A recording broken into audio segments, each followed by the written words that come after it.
Bonjour, je suis Anna, l'auteure du blog Apprendre les bonnes manières. Voici une vidéo quelque peu particulière. Je la fais sur demande.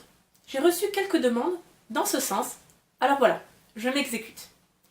Cette vidéo s'adresse aux immigrés en France et aussi aux personnes étrangères qui viennent en France pour rendre visite à leurs amis. Pour quelques semaines, quelques mois, qui viennent pour un court séjour en France. Alors, généralement, ces personnes connaissent déjà la culture française. Bien. Mais elles ne connaissent pas le français dans sa quotidienneté, dans son quotidien. Comment vit-il, voilà, comme monsieur et madame tout le monde, le français, tout simple, comment vit-il? Et c'est là où il y a parfois des petits heurts, des petits désagréments, des petits soucis. Voilà, donc là, je prends le parti pas le parti, mais en tout cas, je me mets à la place des Français et je vais expliquer 3 points qui sont importants aux yeux des Français. Voilà, et dont on ne sait pas toujours comment les aborder. Alors, première chose, cela concerne le chauffage. Alors, sachez qu'en France, la majorité des maisons, des appartements sont chauffés à l'électricité, mais bon, c'est pas la question. Bref, sachez que l'énergie coûte cher. Pour le Français moyen, l'énergie coûte cher. En France, en général, on ne chauffe pas pour qu'il fasse bon. On est à la limite de, bon, ne pas geler, pas mourir de froid, enfin bon, survivre, mais en hiver, on ne met pas le chauffage à notre convenance. Alors que quand on reçoit des amis étrangers à la maison ou qu'on héberge de façon charitable quelqu'un pour plusieurs mois, ces personnes ne se rendent pas compte du coût de l'énergie. Donc bien souvent, les plaintes des Français sont le fait d'ouvrir grand les fenêtres en laissant le chauffage allumé au maximum, ou justement de chauffer au maximum pour pouvoir se retrouver son confort des pays chauds. Voilà. Alors, le Français, je ne vais pas dire qu'il ne supporte pas ça, mais tout simplement, c'est quelque chose qui l'agace, cette inconscience vis-à-vis de la facture d'électricité. Donc, chers immigrés ou chers amis de l'étranger, il est normal que lorsque vous séjourniez en France, vous allez aérer la pièce 10 minutes par jour en plein hiver, c'est normal. Ceci étant dit, coupez le chauffage à ce moment-là, et de façon générale, je ne vais pas dire ne chauffez pas, mais laissez le chauffage réglé tel qu'il est. Laissez-le à la surveillance des maîtres de maison. Ok.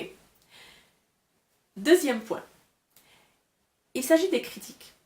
Là, je parle davantage aux immigrés installés en France depuis bien longtemps. Alors, ça, c'est valable pour tous les pays. Un Espagnol a le droit de critiquer son pays.